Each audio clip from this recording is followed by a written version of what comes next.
This is the Big O Show. This is the Big O Show. There he is, the man, the myth, the legend, on the road, ready to see the Heat take on the Orlando Magic in the silly NBA Cup, which, you know, I don't really care, Ira, about the NBA Cup, but you know what I do care about? I want them to win tonight because they've lost 4 or 5.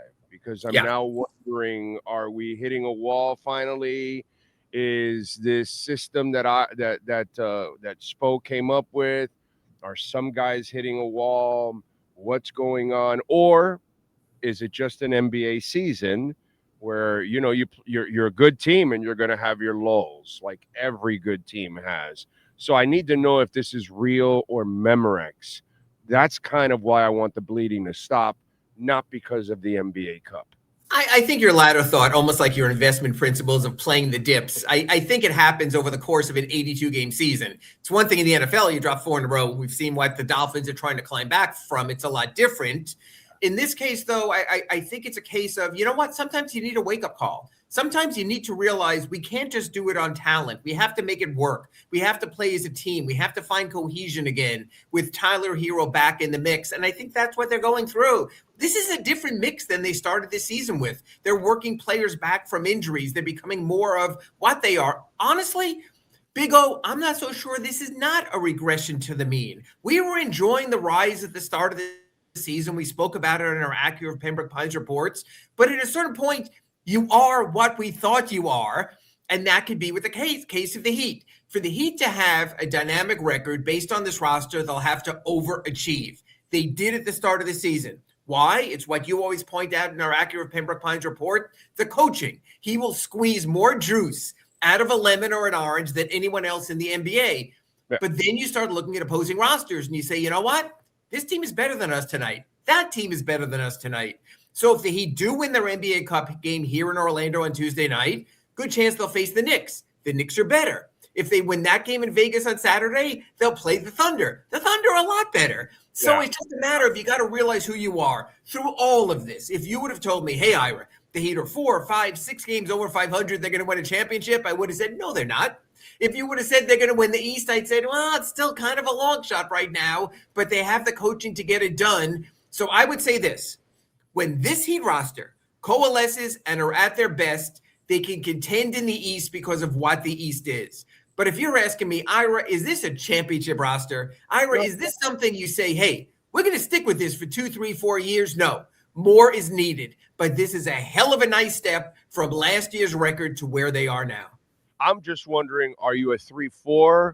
Or are you more a 7, 8, 9? Look at the standings. The standings will tell you, you know, as soon as they dip down to 7, all my readers, I'm sure all your listeners said the same thing. Hey, they're back in the play-in. That's how fine this line is, Big O, with this team. That's why when you have a marginal team of 500-ish teams, you can ish a few games above or ish a few games below. We've been on that hamster wheel now for 3-4 years with the play-in. So you want to take the next step. Well, Norm Powell was a very good next step. But we're waiting on Tyler. Kel'el Ware, when he's good, is very good.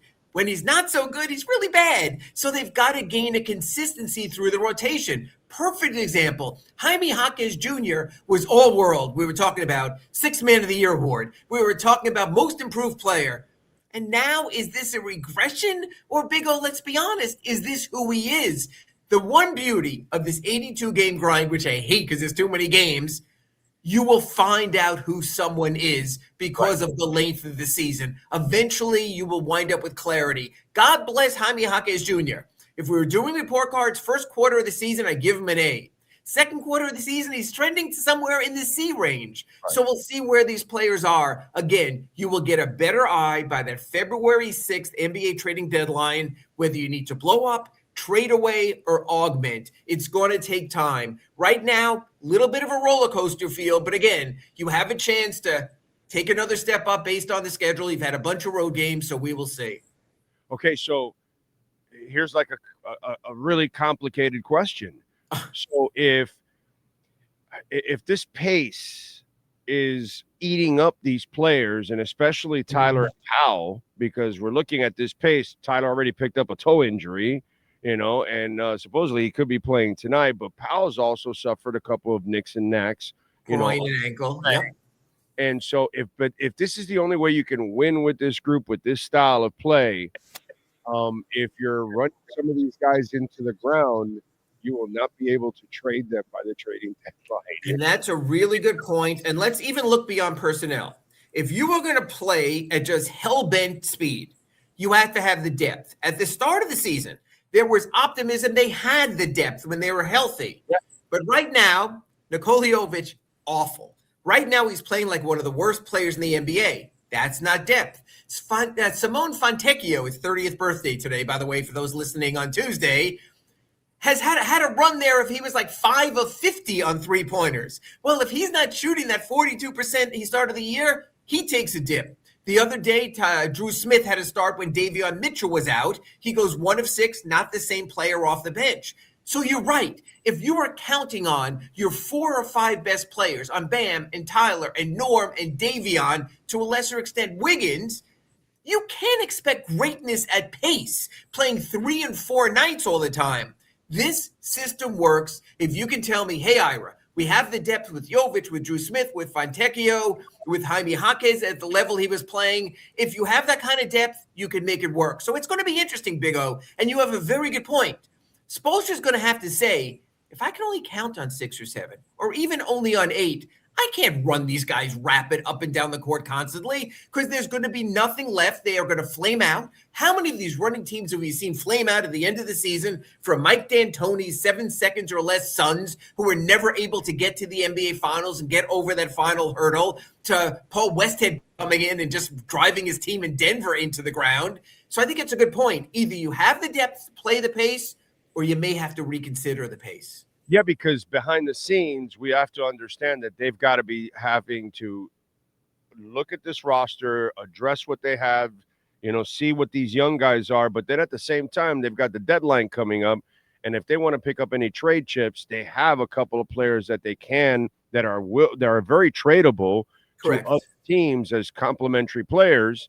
And you can bring in a couple of first-round picks, overall. So, but you got to be careful here, because now I'm watching Tyler suffer a second injury, and we're early in the season. And, it's going to get to a point where you won't be able to unload him for much.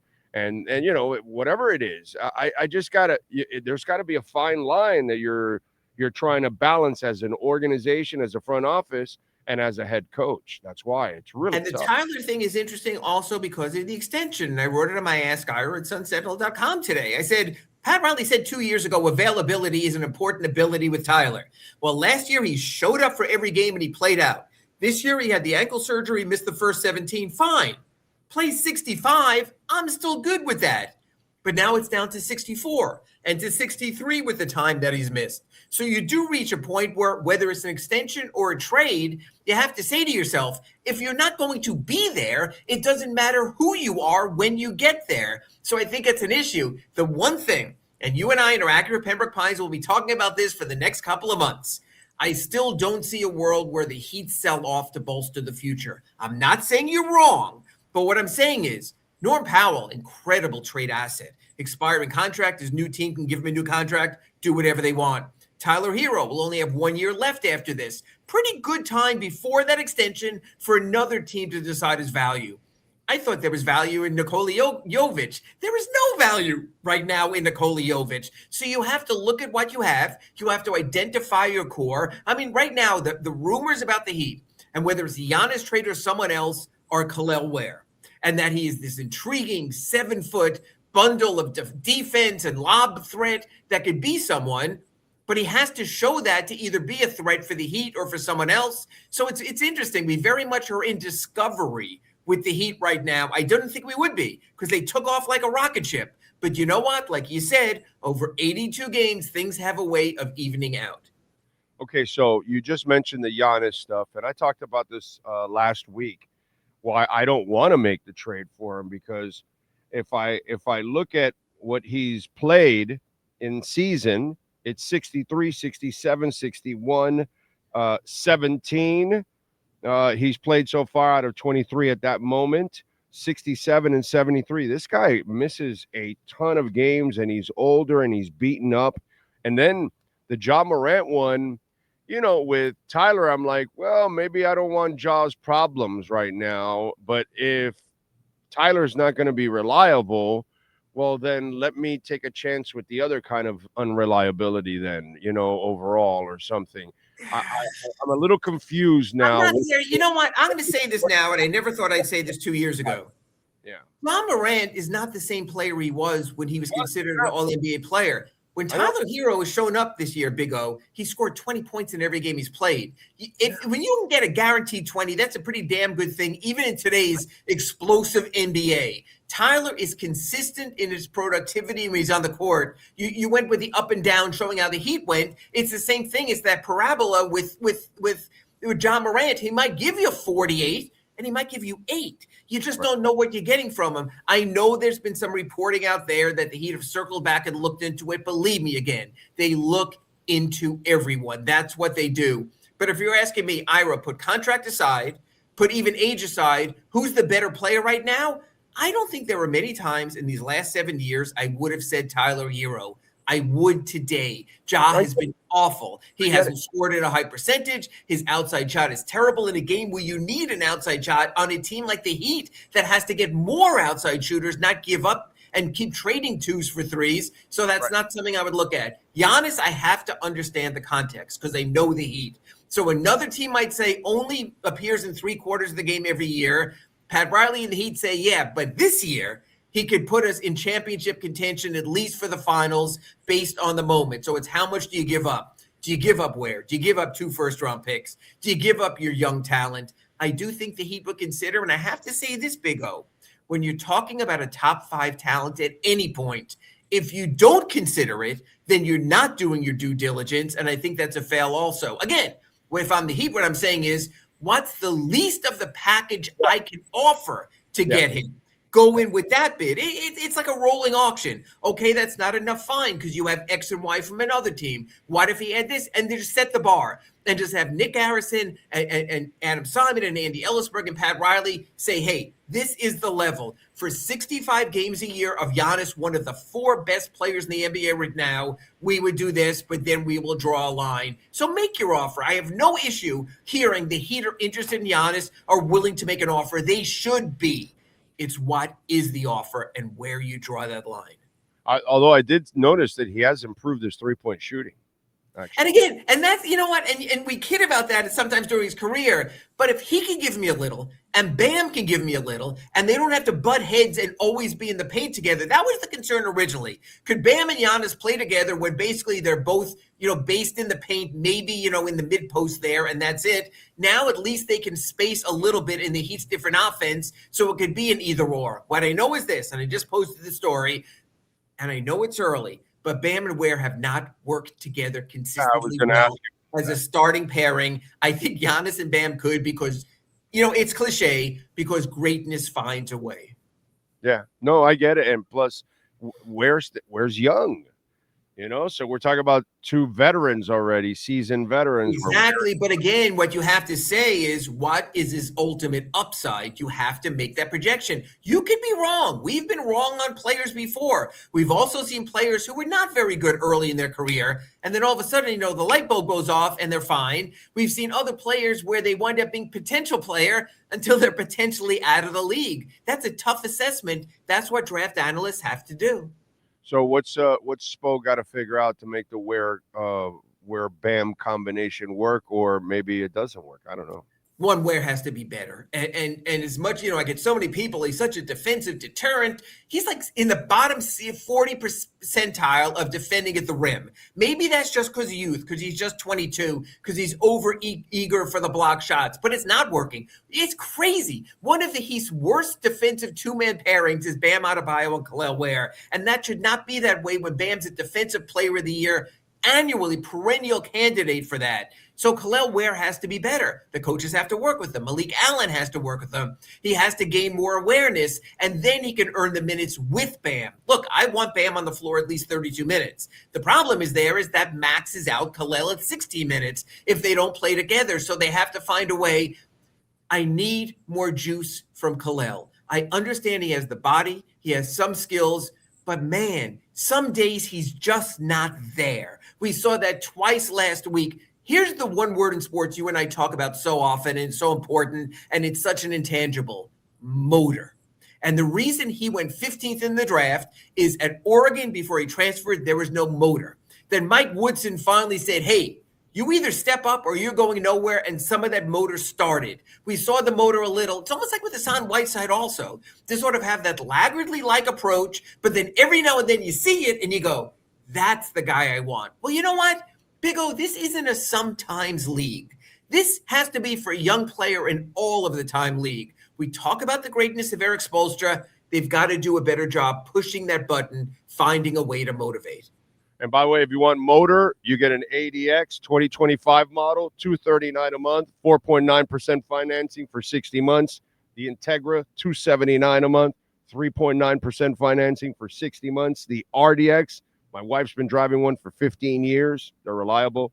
$359 a month, 4.9% financing for 60 months. The TLX, $339 a month, 4.9% financing for 60 months. Get on down there at 15601 Pines Boulevard and tell them that Big O sent you. Larry Schlossberg, Pat Nasto, Tony Stampone, they'll take care of you there at Craig Zinn's Acura of Pembroke Pines. All right, so I got to ask you about the Rozier one. Good. And again, this is another convoluted, multi-layered type of question because I see you writing about trying to trade Rozier and all this. Okay, so this is a cancer of a problem for the NBA. Correct. The NBA in Toronto allowed an illegal trade to happen to Miami. The NBA in Charlotte, not Toronto, Charlotte. Yeah. And you're going to allow another illegal trade to happen from Miami to somewhere else just because it's a salary? Why not? If you're the NBA, you already did a dirty.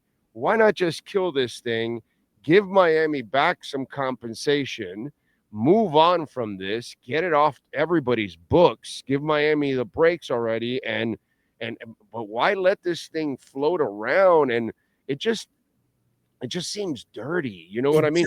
But Big O, it's only floating around in one place. Listen, the Heat should be penalized for being stupid enough to trade for Terry Rozier. Caveat emptor. But because it was done under the guise of dirtiness, then the Heat was done dirty. And so they should get back some compensation and end this shit. But it sounds so weird that you're still going to keep a guy that's, in court and dealing with the feds and all that. This contract is still movable?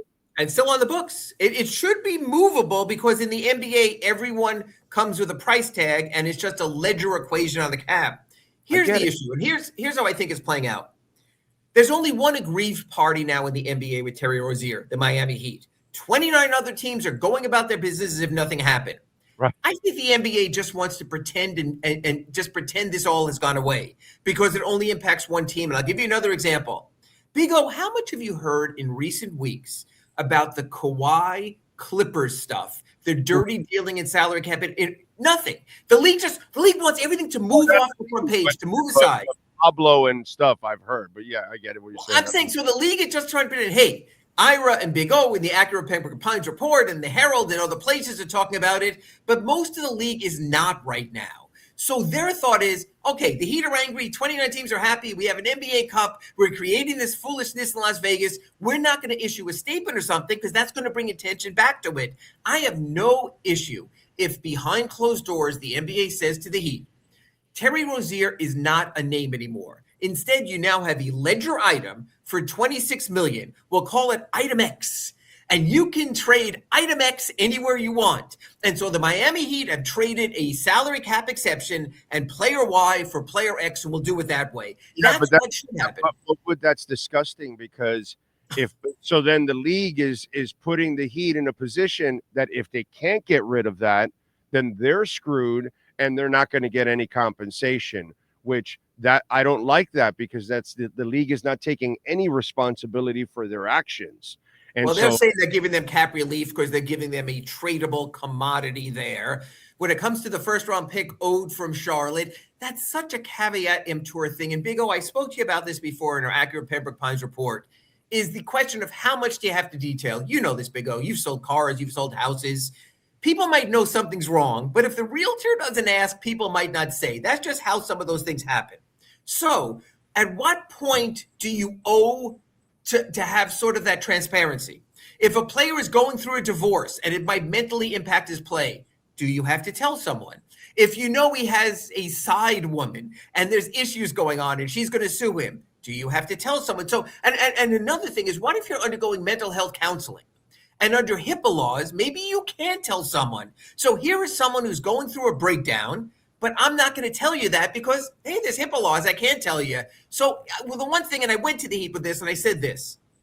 Before you draft a player, you do an unfathomably extensive, detailed history on the player. You talk to coaches. You talk to people in high school. You talk to friends. You talk to medical and training staff.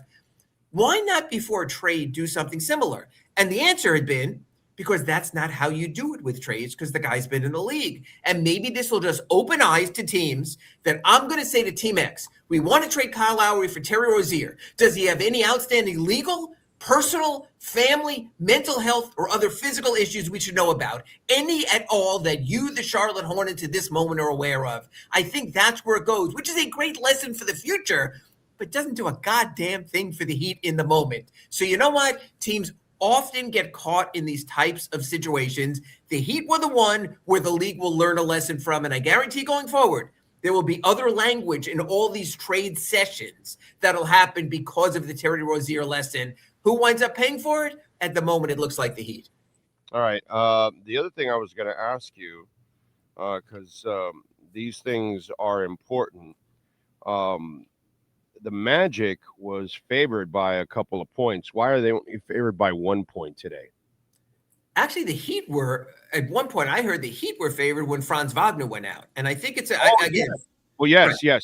yes. And look, the teams played last time at a 1 point game, and Wagner scored 32 or 33 points. That poor guy, that was ugly. Yes. And again, they were trying to minimize it at the moment. Well, we'll get home, we'll wait and see. No, that's a bad injury. And honestly, if it is what they're listing as only a high ankle sprain, 2 to 4 weeks, they got off easy. Yeah. I was with you on that. When I heard high ankle, I go, that's all? Right. Oh, wow. Hey, I mean, that's not all, because you'll be out 8-10 weeks maybe. Right. They're saying 2 to 4 to be more, but I thought they would be talking in terms of months. The kid is just coming back from last year's injury. So if the Magic had Paolo Banchero back for more than a week, I still think they'd be favored, because you can make an argument he still might be the best player on the court in this NBA Cup quarterfinal game. But I think coming off this sting of that, and just the fact that he's coming off this sting of less than a week ago on Friday night, a 1 point loss, they'll have Tyler, which they didn't have last game. Davion is coming back from his 1 game absence. Pella Larson is coming back. So I think positionally, we just talked about it to start our accurate Pembroke Pines report. If you give me 9 healthy bodies, I can try to run you off the court. They didn't have that last time. They didn't have that Saturday against Sacramento. They should have that tonight at Kia Center. Are you shocked that OKC is this motivated off the title? You know what? We talked about what wins, and talent wins. And oh my God, the talent on that roster. And the fact that they now can get the Clippers lottery pick in a great draft, including our friend Boozer from down in Miami, from out of Duke, who might be the pick. Hey, Sam Presti, everything is lined up. You always talk about, what if a team gets everything to fall into place? That's OKC. Now, they went in the tank rat hole for a while that the Heat never would. But, oh, my God, they're loaded for bear. Anytime I would see Oklahoma City lose, I would go, how? That's why I'm not so sure I want the Heat to go through this whole exercise of winning in Orlando, winning a game in Las Vegas. Then they're going to play a game that doesn't even count in the standings against the Oklahoma City Thunder. They're going to play them 3 times instead of twice. Like, it's almost a booby prize at the end of this. There's only one team in the NBA right now that can beat the Oklahoma City Thunder, and that's the Oklahoma City Thunder. They would have to have an off night because the talent just keeps on coming off that bench. They are loaded, dude, and focused, man. It is awesome. Absolutely. It is. All right, what are you working on the Sentinel so folks can check you out? I put out all the numbers on Ware Adebayo and just said, well, it shouldn't work, folks. It just hasn't. And Bam and Eric Spoelstra commented on it. They want to make it work.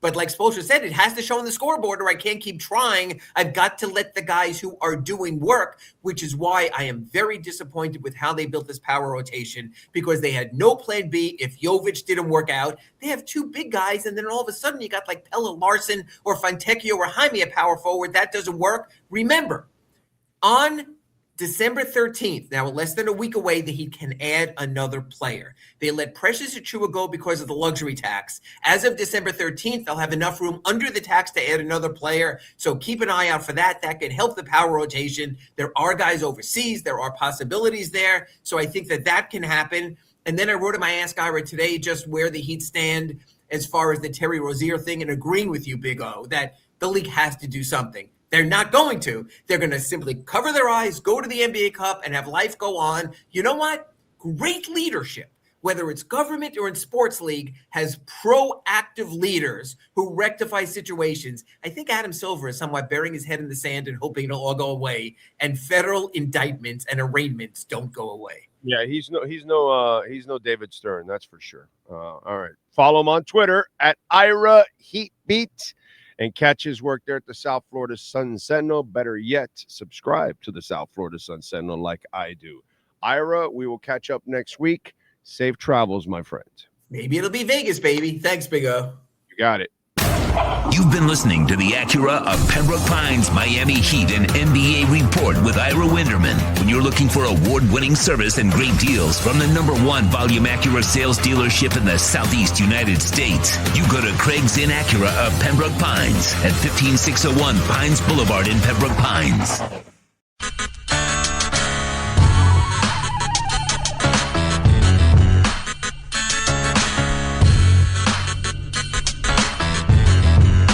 This is the Big O Show. This is the Big O Show.